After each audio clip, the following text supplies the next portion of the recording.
Hi, good morning po sa lahat at welcome po sa aking latest vlog sa Gloria Productions and mapagpalang araw po sa lahat. And ako po ay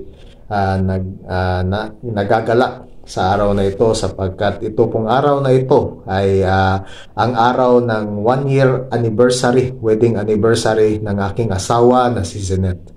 At sa araw pong ito ay ako din po ay naghahanda na mga makakain natin as we celebrate our 1-year anniversary.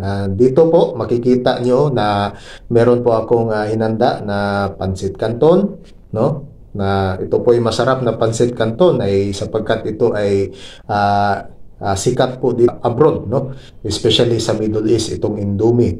At meron din po ako ditong isang tsokolate, na almond chocolates na isa pong Belgian style na tsokolate. Napakasarap at napakatamis po niyan.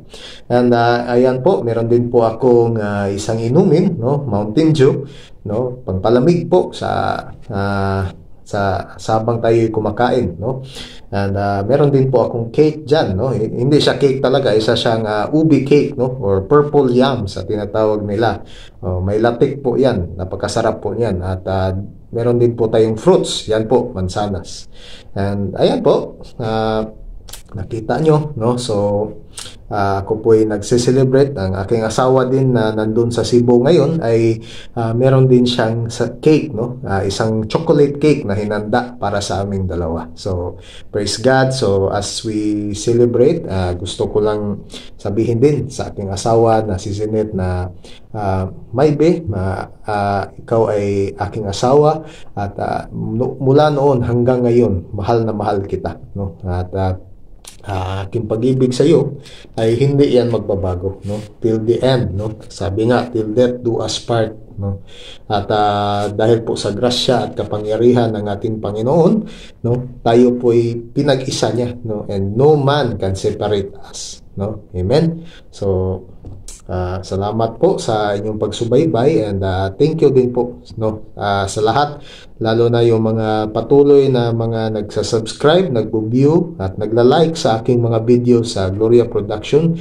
Patuloy po lang po tayo na manood, especially ng aking mga Cebuano short films. So it's just as well yung ginagawa ko ngayon. It's just a short video lang, to express my happiness, to express my joy to you all, dahil kami nga ay umabot ng 1 taon ng aking misis, So praise God, So dito ay share ko lang sa inyo kunti, ang isang salita ng Diyos, sa Matthew chapter 15 verse 32, dito makikita natin yung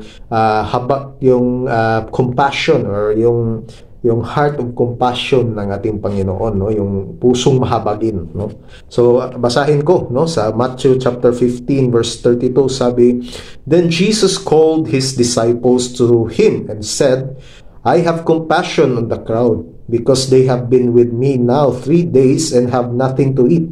And I am unwilling to send them away hungry, lest they faint on the way." So napakaganda po na mensahe at na makikita mo talaga, ang ating Panginoon ay mawain, So ganun din po, sa ating mga pangangailangan, makikita din natin na He knows our needs. Alam niya, na tayo ay nagugutom, Alam ng Panginoon na tayo ay nagugutom.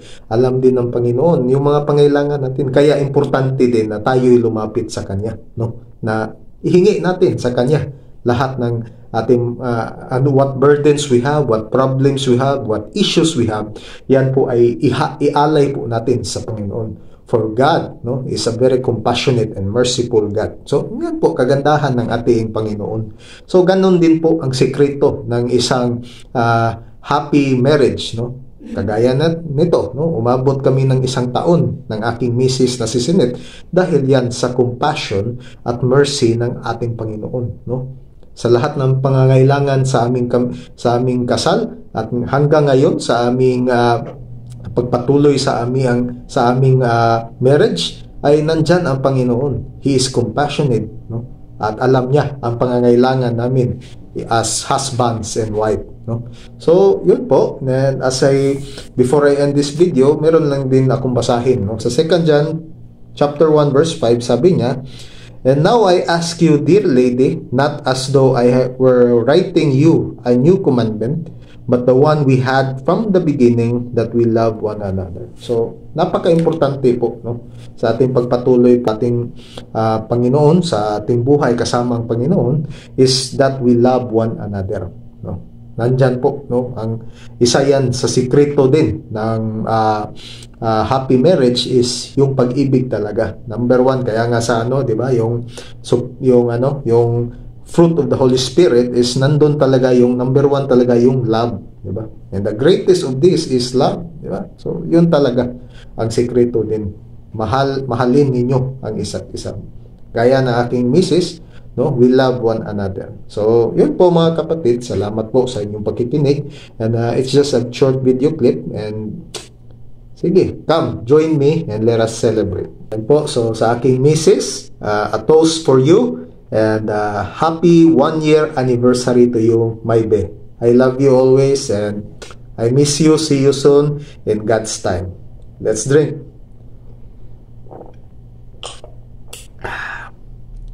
So, salamat din po sa inyong pakikinig, and see you again soon. Ako po'y magagawa ng meron pa akong mga plano na mga short film soon, at ganito din mga vlog. So, see you again all soon, and God bless.